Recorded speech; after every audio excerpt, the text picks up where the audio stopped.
Alright guys, how are you? Well, this is a Thursday after that Jacktown swap meet. Went there not planning on buying anything whatsoever, but you guys know how the old iron disease is. Came home with another truckload of this stuff. Before I get into anything else, I would like to start with this little special motor over here. It's a a 1-horse, 12-inch flywheel, ideal hit-and-miss air-cooled engine. Which can't believe what this guy did for me. My buddy Jimmy actually bought this engine for me, for us, me and Eric, because he liked the YouTube channel. I'm pretty sure. He actually bought this engine for me and gave it to my buddy at Jacktown. Told him to give it to me, and my buddy was like, "Hey, this guy Jimmy gave this engine to you." I'm like, "What?"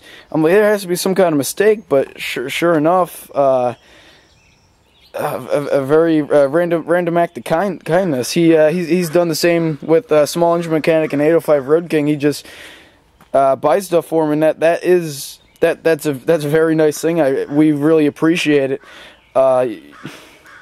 You know, it's just one more piece of history saved, and another happy guy. Yeah, and it's not like it's a piece of junk either. I mean, all the bearings are tight. It turns over. All this thing really needs is a set of grease cups. It didn't have an oiler. I bought an oiler for it at Jacktown. I had to get another spark plug because the old one leaked, but besides that, it just needs a fuel tank and ignition system, and she'd be off and running.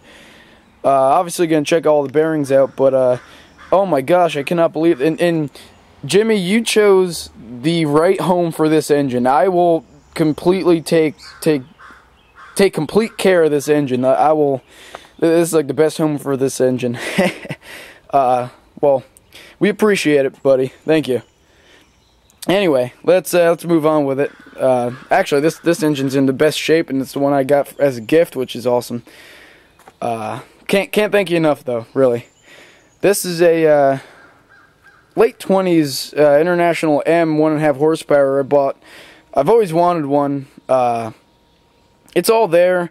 It was partially stuck, and I've already taken the head off. Everything's there. I just took the head off. You can't really see in there, but it turns over really nice until the piston rings hit a wall of rust. The valves are actually unstuck. Everything else is pretty gummy, but everything moves sort of, except when the piston rings hit a wall of rust. Got to go through the mag, I don't see any cracks anywhere. Everything seems to be there. And then got this little really neat Hercules power plant little thing. You fire it up and attach something to the belt pulley over there. Got this from my buddy Rob Charles at Jacktown. It's stuck. It's pretty completely stuck. I mean, yeah, she's stuck. But I've already taken the head off of this one. It really isn't that bad. I'll show you in a second. But I'm not gonna keep the camera on this tag long enough for you to read it, but you can pause it. I don't know if you could read that, but it's pretty cool. Mid-30s, I guess. It's actually half full of coolant, so the radiator doesn't leak. Only thing I'm concerned about is getting this mag going. This is a funky looking mag. But let me take that cover off so you can get a closer look. Alright, well, I took the little hood thing off, and that also has a gas tank, and the gas tank looks pretty dang good from the outside, but you shake it, it sounds like a maraca, a 50-pound maraca. So it's full of stuff. The manifold.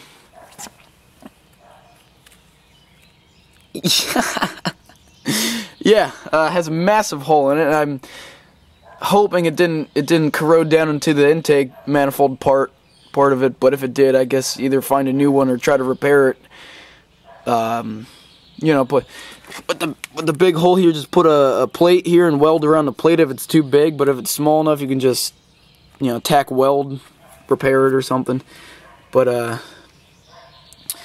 yeah, about the mag, me and Mike and Small Engine Mechanic Mike and 805 Road King were looking at this mag, and we weren't sure what the heck it was. Little distributor. But if it works, great. If it doesn't, gonna have to find something to make it work. But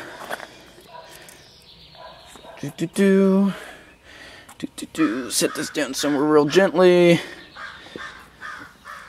Yeah, and I already sprayed PB Blaster in there like yesterday, and it's already gone. Which I probably shouldn't have, because without that PB Blaster, you could really see how, you know, the surface rust on there, which isn't bad. But you know, gonna have to take it all apart, lap the valves, hone the cylinders, clean the pistons and rings, and go through the bearings, go through the whole thing. Same thing with those. Maybe not the ideal, maybe just a quick once-over with the ideal. But yeah, this thing has no broken fins or anything. I know I'm going all over the place, but it's nice to have all these things in one spot so I can do that, you know, go all over the place and be like, oh yeah, I forgot to mention something on that engine. But yeah, the radiator is a little bit beat up, but it doesn't leak, I don't think. Maybe there's a reason it's only half full, you know, but I mean, if I had a light. Look, it's still copper colored in there. That's crazy. But, yeah, gonna have to see about that manifold. And the biggest problem I've seen, maybe not the biggest problem, but definitely gonna have to replace that fan bearing. But yeah, shouldn't be too bad, and you know, get them unstuck. Take them apart, put them back together. I'll keep you guys posted. I don't know which one I'm going to start on. Maybe all of them at once. Who knows? But anyway, if I find something else that's interesting, I'll show you. Yeah, and I came home with a couple other things. Got just a couple more electric motors. A AC motor, and this is a Westinghouse. Real neat looking motors. Got it from one of my Maytag buddies. Got you know. He had a whole pile for $5, and it had all sorts of stuff in it. I only wanted the motors, but you know, I had to take the whole pile for $5. So, and I got this. Of course, it's in the dark here. I'm sorry, but this neat shop vac from Small Engine Mechanic Mike. He just gave it to me. All steel. It works pretty good actually. I have the hose over there by the T, but yeah, it has a nice long cord and some neat filter bags, but yeah, it's kind of neat. Use it around the shop, vacuuming up things, cleaning up aluminum chips or something from whenever I machine something. But yeah. Alright, well here's just another quick little walk around. All the fins are on this, like I said. I think it's a Lunkenheimer carb. It's all there. What I noticed about this engine here, the International, is looks like someone just abandoned it after a day's work in the field. There's still oil in the oiler, old oil, but clean.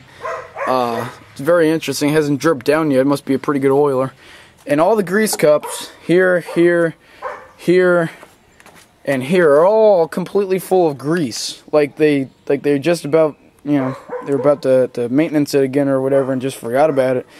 And I never knew, but this is actually a grease cup, like I said, with a left-hand thread, so that when it's running, you grab it and it'll automatically grease the, I'm pretty sure it greases the big end of the connecting rod, because there's no oil bath in here. It just, there's no way to oil that big end of the rod besides from the outside with grease.